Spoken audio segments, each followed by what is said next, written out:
Znao sam da upadnem u pekaru, da tražim kiflu i da izađem sa kiflom, a onda da mojim roditeljima kažu, jel onaj vaš tamo zna da kaže dobar dan? Sad vam kažem dobar dan, a i dobro veče, dobri ljudi. Hvala vam što ste došli u ovom broju. Ja ću večeras da govorim o jednoj temi koja je neobična. Zove se umni svemir. A razlog za to je otprilike ovakav. Kogod me je zvao u posljednje vreme, vi ste drugi koji su me prevarili u 2 dana, mislim na organizatore.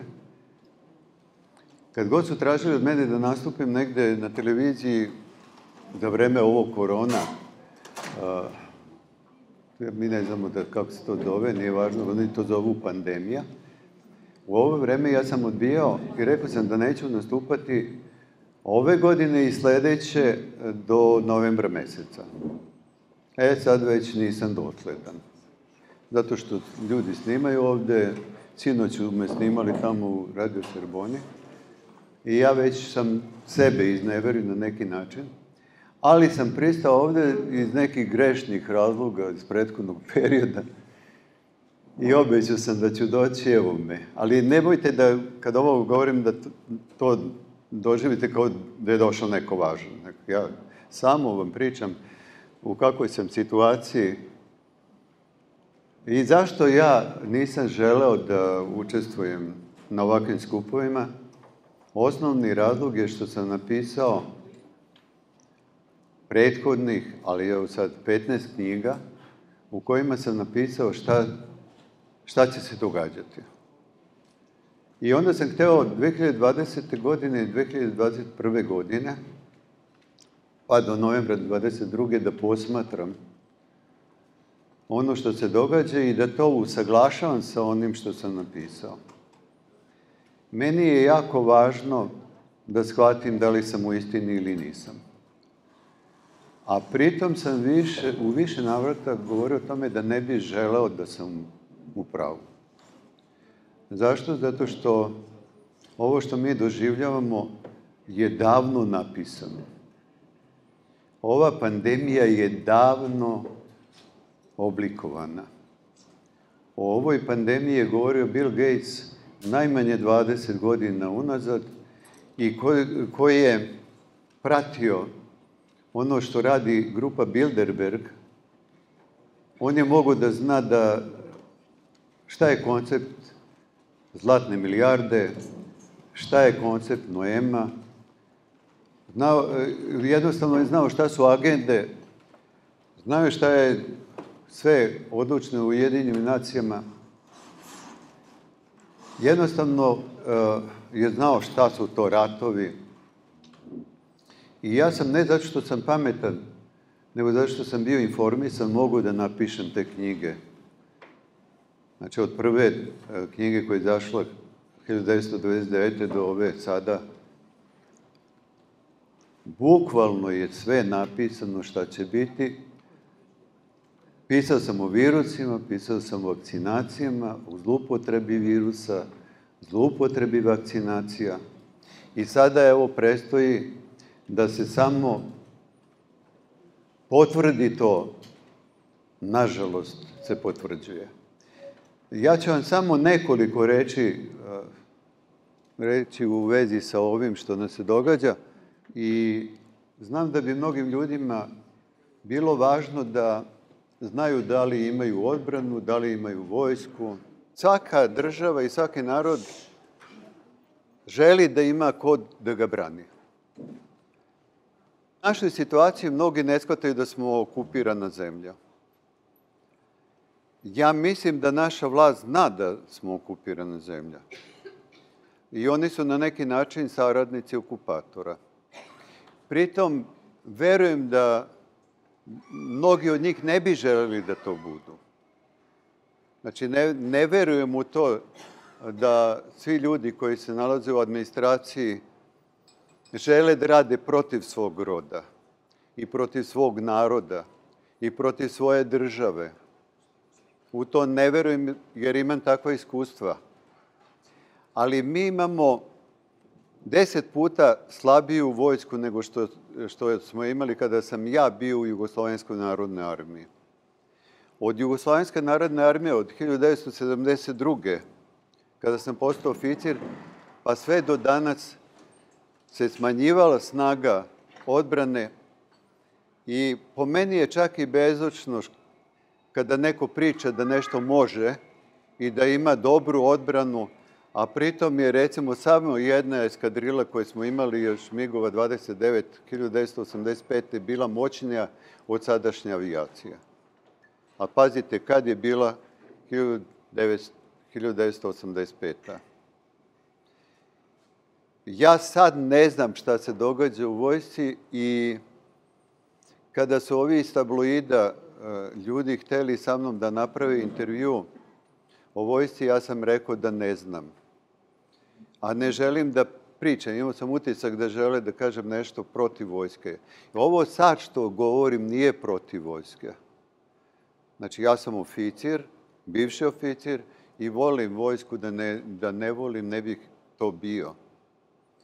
Ali je opasno da dođete u vreme gde ratujete i gde vrhovni komandant kaže da ratujemo protiv nevidljivog neprijatelja, a da pritom ne znamo kako se brani od bilo kog neprijatelja, a kamoli od nevidljivog. Jer vi kada branite, morate poznavati i neprijatelje i sopstvene snage. Ja mislim po onome što se pokazuje u praksi, da ne znaju ovi u odbrani ni sopstvene snage, ni moć sopstvenih snaga, a kamoli neprijatelja. I dešavalo mi se u nekoliko navrata da pitam oficire, ove koji su sad u vojsci, ko će biti sledeći neprijatelji i ne znaju odgovor na to pitanje. A kruna tog neznanja u odbranenom sistemu je da već 21 godinu postavljaju ministra odbrane koji ne znaju šta je odbrana. I ne može da se organizuje odbrana bilo koje države ukoliko Ministarstvo odbrane nema kompletnu organizaciju koja ima veze sa odbranom. Ja sam to pisao u svojim knjigama. Napisao sam kako treba da izgleda Ministarstvo odbrane i u kojim sve dimenzijama možemo biti napadnuti. I recimo u knjizi Osvajanje slobode sam pisao čak i to kako da se opredeljujemo u sistemu odbrane, šta treba sve da nam bude prisutno da bi se dobro organizovali. No, na stranu to, sada vam govorim o umnom svemiru. Napisao sam 5 knjiga o moći misli. Zašto je to važno? Zato što sam, istražujući teoriju ratovanja i vreme u kome se nalazimo, zaključio da zapravo osnovni naš problem što ne znamo da mislimo. I da sve ishodi iz načina razmišljanja. I da je ovo što se nama događa, to ne važi samo za Srbe, ja sad govorim kao Srbin, ali to važi univerzalno. Ovo što se događa ljudskom rodu, ovo što se događa univerzalnom čoveku, to je zato što tako misli ili što tako ne misli. Jer tako se ne misli ako hoćeš da imaš izvesniju budućnost i ako hoćeš da imaš bolju budućnost. Ovo je planeta, nažalost, moram to da potenciram, planeta mržnje, planeta laži, planeta foliranja, planeta filmova, planeta neslobode. Na ovoj planeti ništa nije slobodno. Ljudi su uspeli da naprave i da izoluju i da na neki način odvoje od slobode i kristale i biljke. Jer treba da kažem šta je biljka u saksiji ili biljka na svom mestu u prirodi. I gljive, i insekte. Znači, pazite, mi ne znamo šta, a govorimo o Bogu, na primjer, i ne znamo zašto je tvorac sve to stvorio. Jer vi mislite da je on pogrešio kad je napravio insekte? Pa zato što ima ljudi koji misle gdje god vide insekta, oni ga klepe sa nečim. Znači, da ne kažem ono muvo pa ima nastavak. Dakle, u svakom slučaju, i mi smo izolovali i životinje, eto oni u zoološkim vrtovima, i sad životinje vučemo po ulicama i sad su oni kod nas u stanovima, u patilima i svuda. Ali niko slobodan. Ne postoji sloboda na ovoj planeti. A svi se kunemo u ljubav, u istinu i u slobodu. Tu mi živimo. Zašto je sad to važno shvatiti šta je sve umno? Ima ljudi koji veruju u Boga i oni koji su ateisti. Oni koji veruju u Boga često ne znaju kog Boga veruju. Postoji samo jedan Bog i toga su svi svesni. Na jednom nivou su svi svesni da postoji samo jedan Bog. A onda se čudite kada čujete da postoji jako mnogo naziva za Boga.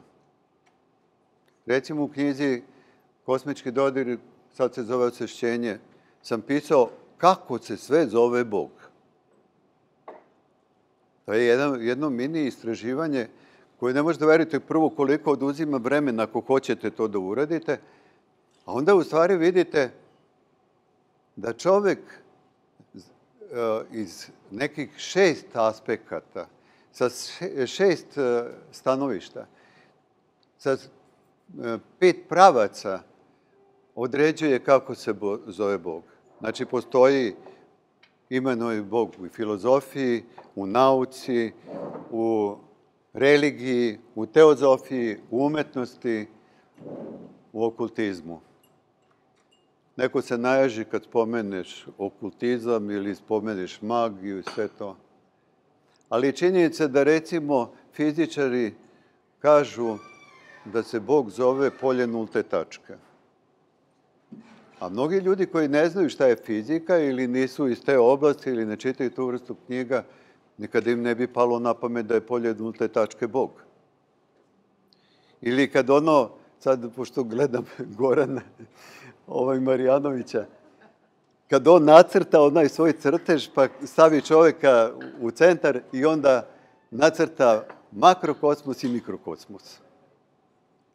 Evo recimo, lako je makrokosmos, to je recimo sinoć monah ili Antimadrid Nikodim rekao, ovo je geocentrični sistem, postoji kupola i zbog toga ne mogu da postoje vanzemaljci. Znači, citiram to juče promenio.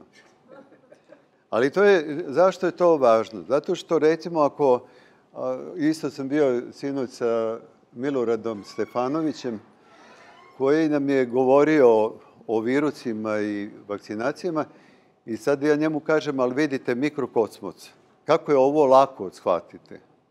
Svetozar Radišić ima telo, znači to je organizam, a onda organizam se sastoji od organa, a organi se sastoje od ćelija, a ćelije se sastoje od molekula, a molekuli se sastoje od atoma.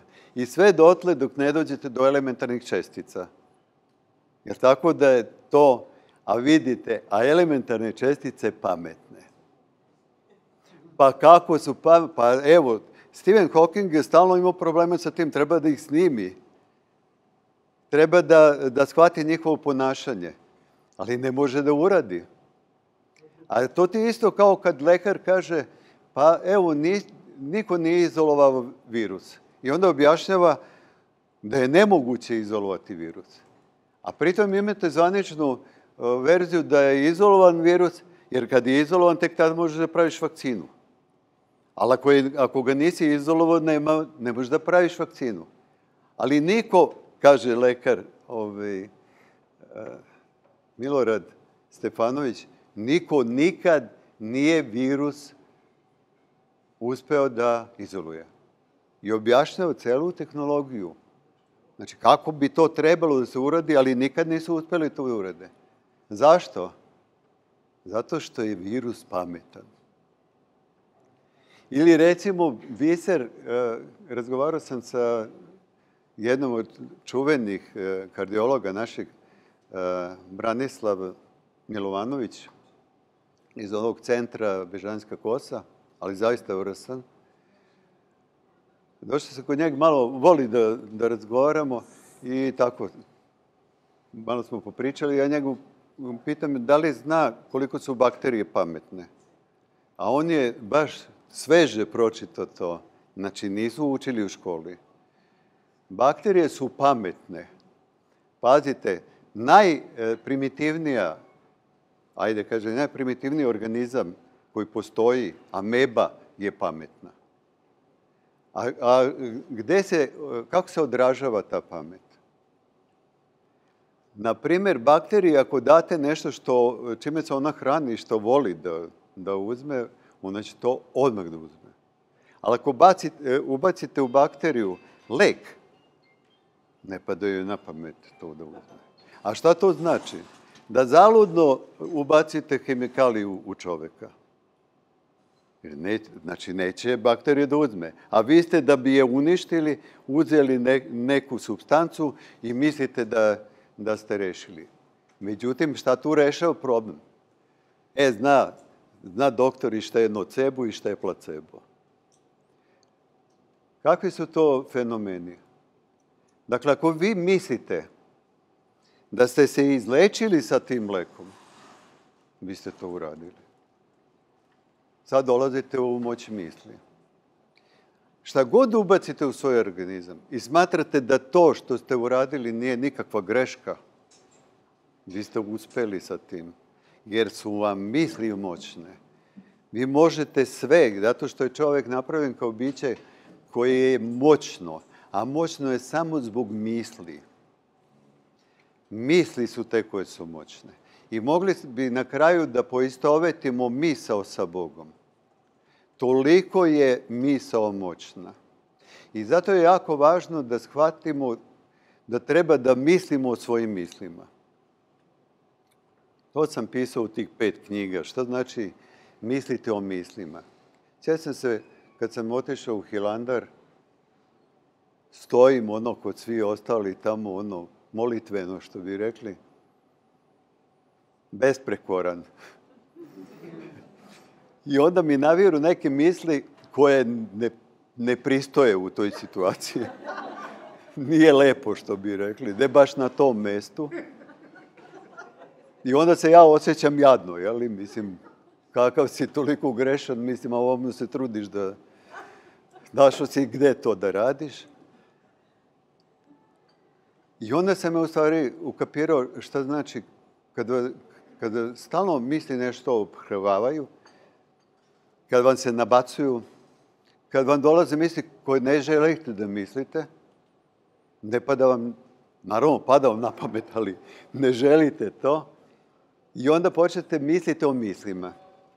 I ono što se govori o ovim ljudima koji govore o tem nekim pozitivnom pristupu,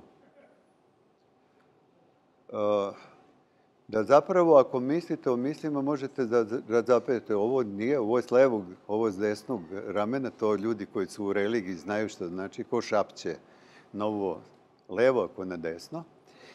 I imate, znači, po tome neki kriterijum šta je pozitivno, šta nije.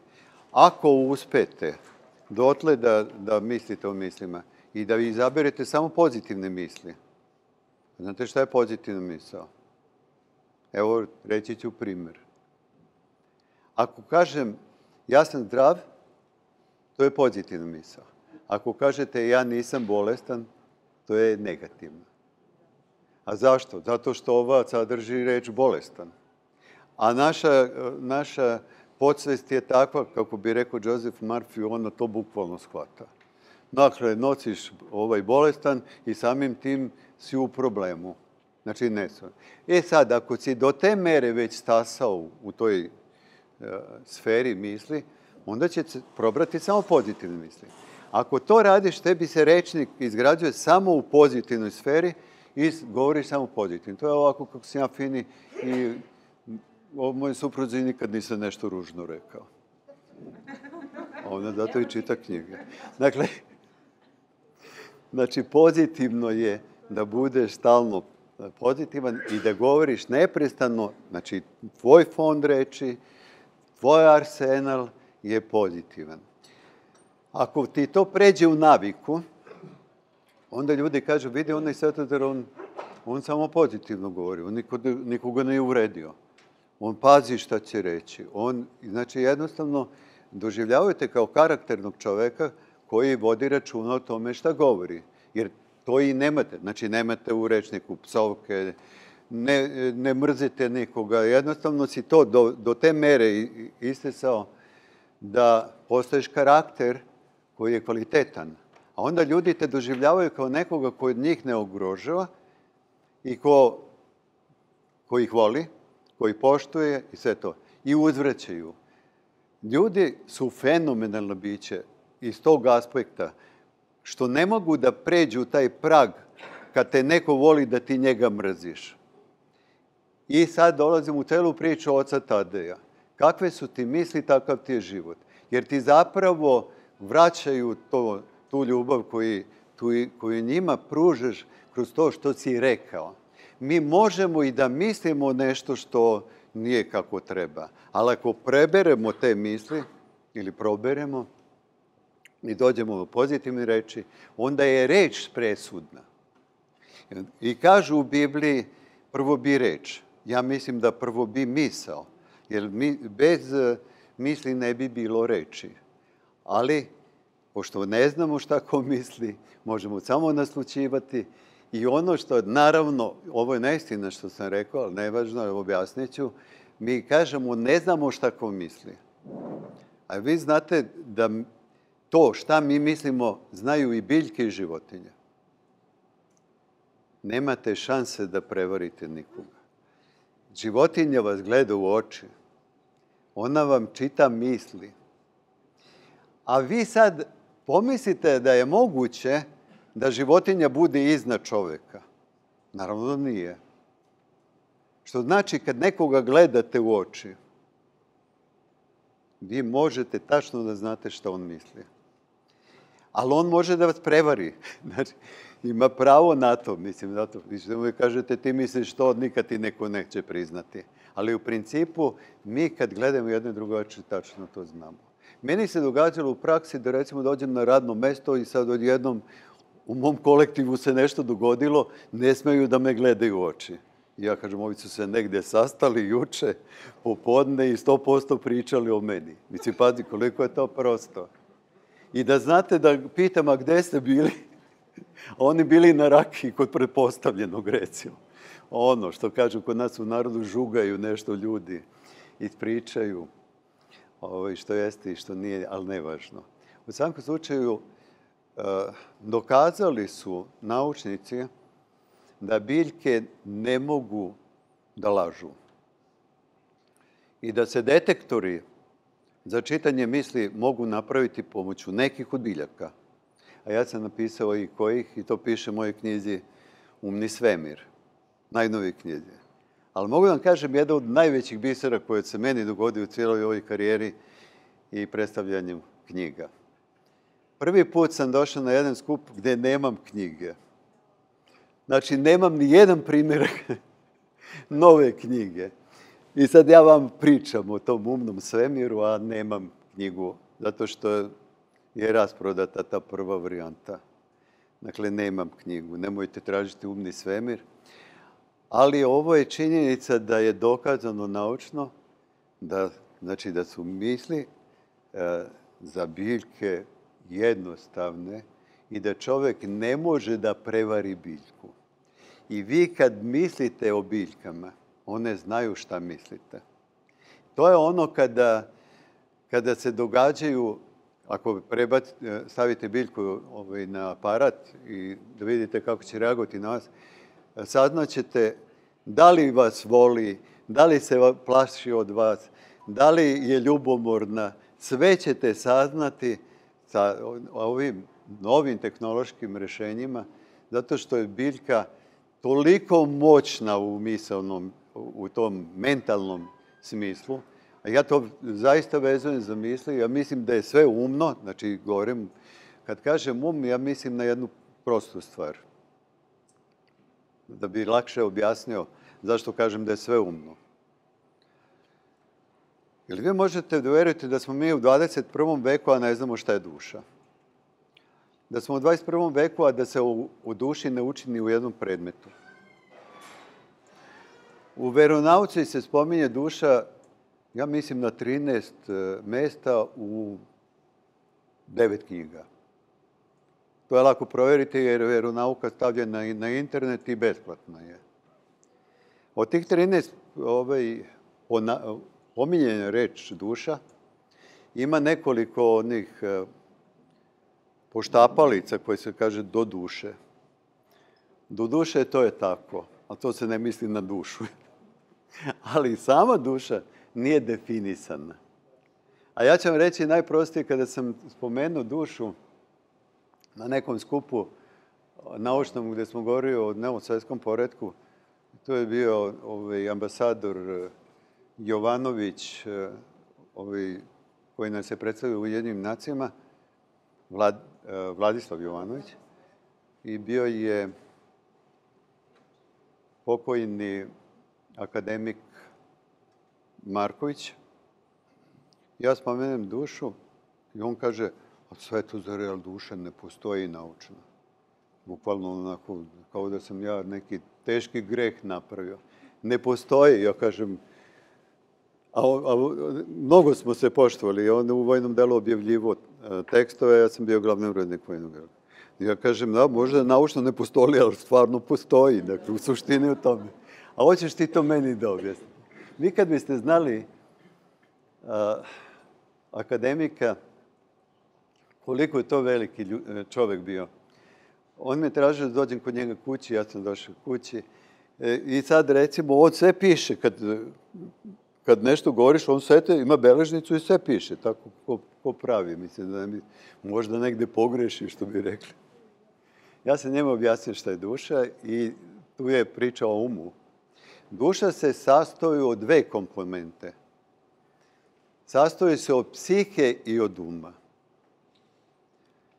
Za psihu su vezane emocije, a za um su vezane misli. Ono što ljudi, to se kaže analitički tako, ali sintetički, u zagrljaju su emocije i misli. Ne postoji mogućnost da se oni odvoje. I ne postoji mogućnost da vi znate, mada sam ja to i čitao tako da neko kaže prethode misli emocijama, pa prethode emocije mislima. Zašto je to važno? Zato što je um taj o kome ja sad govorim o umnosti svega postojećeg. To ne znači da nije sve vezano za emocije. Čim jeste moguća ta tvrdnja, onda vi možete zamisliti biljku koja je pod stresom. A kako može biti pod stresom ako nema informaciju? I kako može biti pod stresom ako nema emociju? Šta je onda tu stres? A dokazano, i ja sam, kažem, dosta primjera naveo u toj knjizi, dokazano je da biljke sve te osobine imaju. Ono šta one sve mogu da rade, kako razmenjuju informacija, kako pomažu jedna drugoj, kako pomažu u situacijama koje izgledaju za nas kao magija, da neko može da pomogne biljci koja je u tegli i bez vode, a da druga biljka njoj pomogne da ona bude sveža. Mnogo je tih stvari koje mi uopšte ne znamo. A zašto je to važno?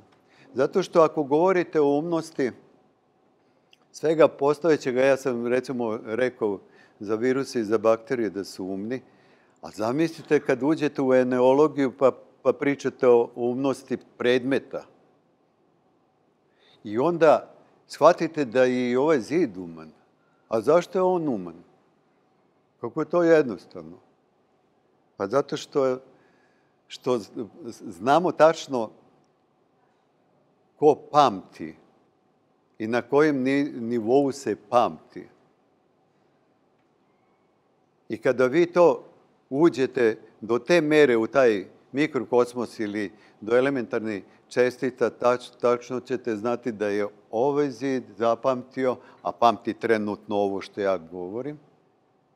A ovo sve što govorim je vezano za frekvencije. To se zove zvuk, jel? A ovo sve šta god se dogodi na ovoj planeti se istovremeno pamti u jednom sloju ionosfere.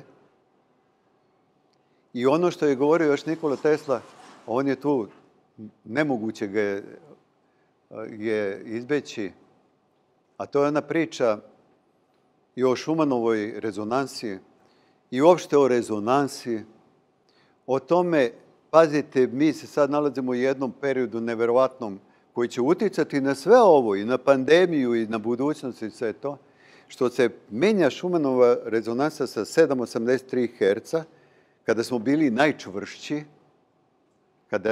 kada je materija bila najgušća, i sada su rekli u prvoj, tako je i Nikola Tesla govori pomoću, kako ono kaže, štapa i kanapa 14 Hz,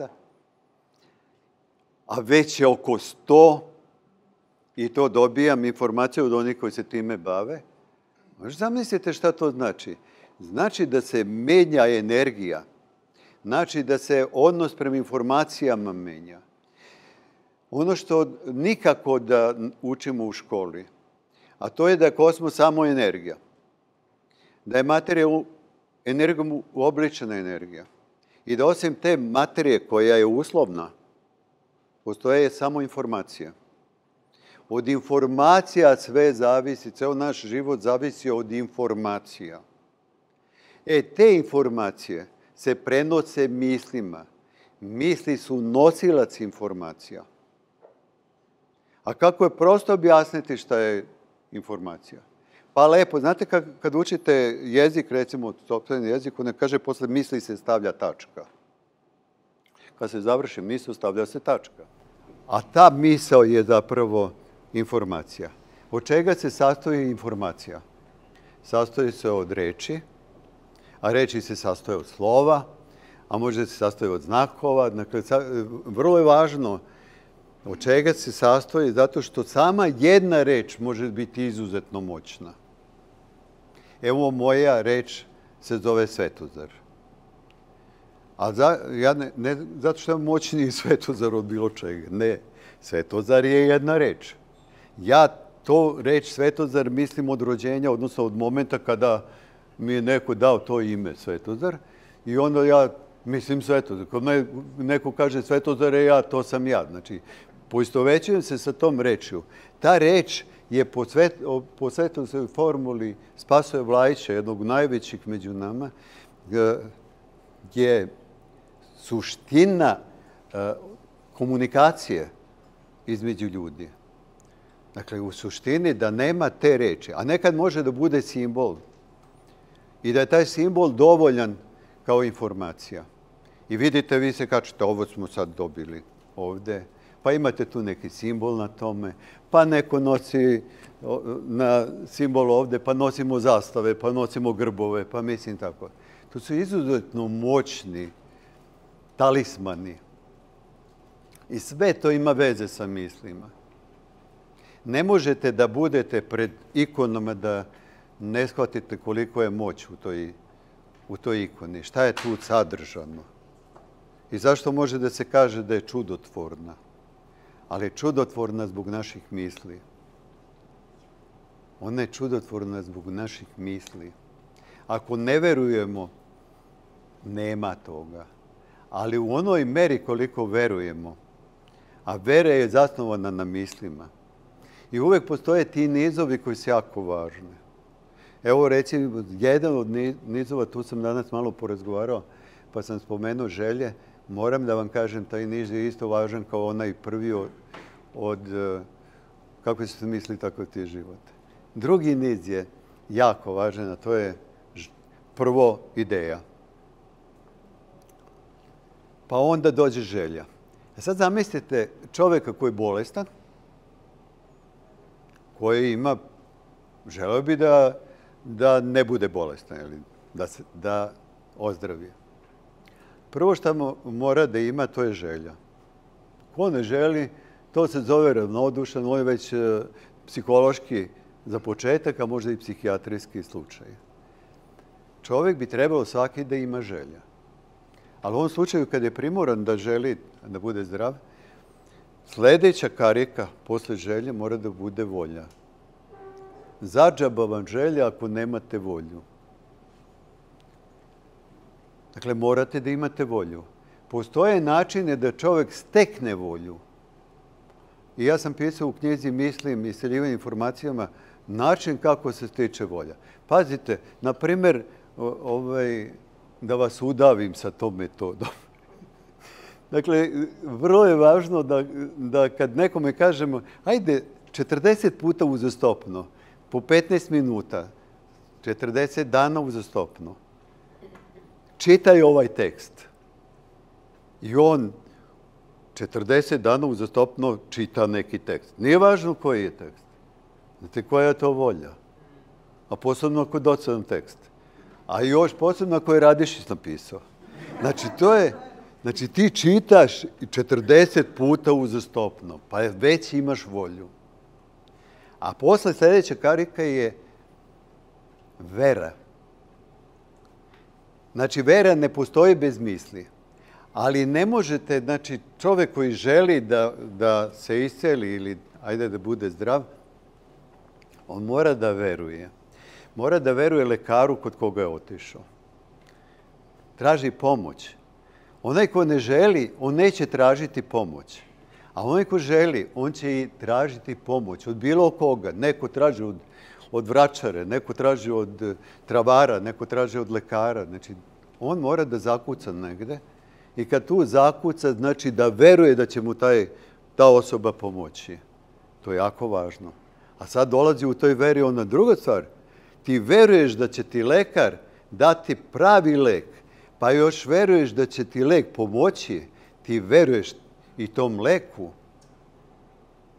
Veruješ da ćeš kad ga uzmeš biti zdraviji, da će se nešto dogoditi. To se zove placebo.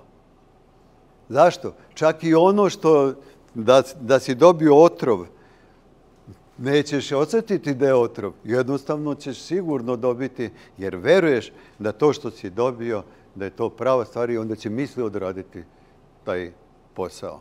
To je moć misli. Ali nije to dovoljno za ostvarenje želja. Morate da dođete do ostvarenja namere, jer je namera otprilike ovo, da vi zamislite, a ja mislim koliko se sjećam da je Spasoje Vladić pričao o tome, dakle, da vi zamislite cilj. To može da bude svašta. Od automobila do zdravlja, do kupovanja cipela i do putovanja na neku drugu planetu. Znači, to mora da bude. Kakva treba da bude namera? Mora da bude potpuno oblikovana želja. Tačno da znate šta hoćete. Ako biste od Boga tražili da vam on da automobil, on ne bi to uradio. Zato što ne zna koji je automobil. Ako mu kažete da hoćete crvene boje, on ništa neće uraditi jer ima mnogo automobila crne boje. Ako mu kažete hoćete crveni Mercedes, onda on ne zna kojeg tipa i tako dalje. U svakom slučaju, ta ideja od početka mora do te mere da bude oblikovana, da bude potpuno precizno jasna, do kraja jasna. I pritom da bude uz emocije. Pazite, emocija je zapravo energija koja treba da bude saopštena u ostvarenje cilja. Cilj ne može da se ostvari ukoliko to nije tako oblikovano. I to je taj niz koji je jako važan. Mnogi ljudi nešto u tim karikama ispuste i onda se žale kako im Bog nije pomogao. Znači, u suštini, ako budete mislili bar onoliko koliko ja mislim, ali mogu da vam kažem, ovo moje stanje, a i stanje je isto, a i znanje nije toliko veliko da ne biste mogli da svi startujete sa njega. Znači, ja čak mislim da bi ljudi trebali da im bude ovo moje znanje osnovno znanje, pa da od njega dalje nešto rade. Dakle, da dalje shvatajući umnost svega postojećeg. To bude prirodno stanje. Znači, tada se poistovećuješ sa prirodom. Tada se poistovećuješ sa umnim svemirom. A tada se poistovećuješ sa Bogom. A onda ljudi vidite šta rade. Oni sve vreme spominju Boga, a pritom ne shvataju da, uslovno rečeno, Bog tako ne funkcioniše. Zadžaba su te molitve ako vi ne znate ni kome se obraćate i ne znate na šta reaguje. I to je ono u religiji rekla, ne pominji Boga bez razloga. Znači, nemoj to da radiš, nemoj da ga uznemiravaš. Ali to nije ta priča, to je ljudska priča. Tako čovek misli. I zato čovek može da kaže da je Bog čovekolik. To samo čovek može da pomisli. Ne može Bog da bude istovremeno sve prožimajući i sve prisutan i da bude čovekolik. Znate zašto? Zato što Bog nas prožima. Bog je sve prisutan. Ja sad ne pričam nešto što sam učio u fizici, nego je ono što sam od svetih otaca učio. A to znači da su to ljudi koji su najviše mislili o Bogu. Vi verujete da je to potpuno različita priča. Vi imate recimo te knjige o Bogu, religijske knjige, koje su tumačili najumniji ljudi koji su u tim verama, odnosno u tim religijama. Oni su ti koji su doveli vere ili religije do filozofije. I ovdje iz te filozofske priče možemo da kažemo da je Bog sve prisutan i sve prožimajući. Ali se onda lako dokaže da je Bog sve prisutan i u kosmosu i da je u svemu. I da je zato umna i ta čestica i da je umna zato i materija, odnosno predmeti da su umni i da su umne biljke i gljive i insekti i životinje i ljudi. Znači, svi su umni. Ako to ne shvatimo, stalno ćemo biti u grehu ne samo prema sebi, nego ćemo grešiti prema drugima. Ja mislim da je svrha života upravo to da duša shvati ko je. I sa ovim ću završiti da vam samo kažem koliko je to po meni važno. Mi smo svi kodirana bića. Mi smo na neki način, što je Gurdjijev govorio svoje vreme i Uspenski, da sada ne nabrajam sve ljude koji su toga bili svesti, a i Nikola Tesla, da smo mi kosmički mehanizmi. Znači, mi smo programirana bića. Velika je stvar kad shvatimo da smo programirane. Zato što, sad ću reći kroz kodove to, lako je shvatiti onda da smo kodirani do te mere da se zna koliko ćemo živjeti dugo. Ako to znamo, već smo mnogo saznali. Prvi kod je primarna duša. To je večna duša. Ja se izvinjam svima koji su do te mere vernici da će reći da pravoslavlje ne priznaje reinkarnaciju. Ali večna duša podrazumeva dušu koja je prošla kroz mnogo života. Neko nije kroz mnogo, neko je prošlo samo jedan život prethodni. Ali duša u principu dolazi za vreme začeća, znači na mesto rađanja, ne rađanja, nego začeća, i kada primi od roditelja prve informacije, pokupi takozvani genetski kod. U genetskom kodu, u molekulu DNK, je zapis svih predaka jednog i drugog roditelja. Znači, to je sad ta duša koja će biti, ona jeste večna, Ali ovog puta će imati samo jedan život. I taj život će imati neko svoje trajanje i kada se završi život, opet ode u duševnu, odnosno duhovnu sferu i ponovo će otići na neko drugo mjesto, u drugi život. Ali objasnit ću i to. Zato što mislim da je ovo treba da bude kraj priče. Sljedeći kod je kosmički kod. To je ono što su istraživali ruski naučnici u Novosibirsku. To su Kaznačejev, Trofimov, to su braća Ljubimov i tako dalje. Oni su dokazali da je čovjek određenim mestom i vremenom začeća. I zato su ovi astrolozi, pitaju vas gdje ste rođeni, traže vreme, traže prostor, ali suština je da se shvati da nas to kodira i oni su ustanovili da svaki čovjek otprilike 35 bolesti za vreme života mora da odboluje. 35 bolesti u proseku. Znači, ja sam rekli tu cifru prilično precizno. Ja sam sve vreme čitao te njihove časopise koje objavljuju i citirao naravno njih u Novosibirsku. To 35 mi je ostalo za sva vremena. Sad, znate, u tom kodu je određeno i trajanje života. Šta mi možemo da radimo? Ne možemo produžiti život. Zato što je to kodirano. Ali šta možemo? Možemo da ga živimo zdravo. I da svaku bolest savladamo na najmanje mogući način. To ko sad kad kažu ovaj je COVID, prošao sam nekoliko simptoma, nije tako bilo strašno.